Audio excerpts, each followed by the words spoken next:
ನಾನು ಪನ್ನೀರ್ ಫ್ರೈ ಮಾಡಿ ಇಟ್ಕೊಂಡಿದ್ದೆ. ನೀನು ಸ್ನಾನ ಮಾಡ್ಕೊಂಡು ಬರೋ ಅಷ್ಟರಲ್ಲಿ ಏನೇನು ಫ್ರೈ ಮಾಡ್ತಾ ಇದೀಯಾ? ಬ್ರಾಕೊಲಿ, ಟೊಮ್ಯಾಟೊ, ಈರುಳ್ಳಿ, onion, carrot, beans, green chilli, ಆಮೇಲೆ ಇದನ್ನು ಹಾಕಿದ್ದೀವಿ, ಏನು oregano, mixed herbs, chilli flakes, salt, pepper powder, chaat masala, ಆಮೇಲೆ ಸಾಲ್ಟ್, ಟರ್ಮರಿಕ್ ಪೌಡರು, ಟೊಮ್ಯಾಟೊ ಹೇಳಿಲ್ಲ ಪಾಪ. ಟೊಮ್ಯಾಟೊ ಸ್ಮೆಲ್ ಹೆಂಗಿದೆ? ಘಮ ಘಮ ಅಂತ ಇದೆ. ಆಗಲೇ ಸಾಂಬಾರು ಘಮ ಘಮ ಅಂತ ಇದೆ. ಅಮ್ಮ ತಿನ್ಬೇಕು ಅನಿಸ್ತಾ ಇದೆ ಅಂತಿದ್ದ. ಚೆನ್ನಾಗಿ ಫ್ರೈ ಮಾಡು. ಬ್ರಾಕೊಲಿ ಎಲ್ಲ ಚೆನ್ನಾಗಿ ಫ್ರೈ ಆಗಬೇಕು. ಆ ಹಸಿ ವಾಸನೆ ಎಲ್ಲ ಹೊಟ್ಟೋಗ್ಬಿಡ್ಬೇಕು ಪಾಪ. ಹೋಗಿದೆ, ಇನ್ನೂ ಹೋಗ್ಬೇಕಮ್ಮ. ಸ್ವಲ್ಪ ಹಸಿ ವಾಸನೆ ಇರುತ್ತೆ. ಹಸಿ ವಾಸನೆ ಇದ್ರೂ ತಿನ್ನೋಕ್ಕಾಗಲ್ಲ. ಆಮೇಲೆ ಚೆನ್ನಾಗಿ ಫ್ರೈ ಮಾಡು.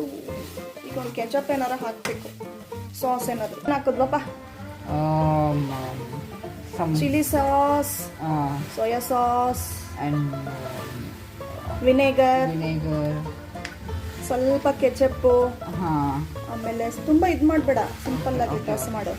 ಆಮೇಲೆ ಲೆಮನ್ ಜ್ಯೂಸ್, ಆಮೇಲೆ ಈಗ ಲಾಸ್ಟಲ್ಲಿ ಗಾರ್ನಿಷ್ ಮಾಡಬೇಕು ವಿತ್ ದ ಕೊರಿಯಾಂಡರ್ ಲೀವ್ಸ್.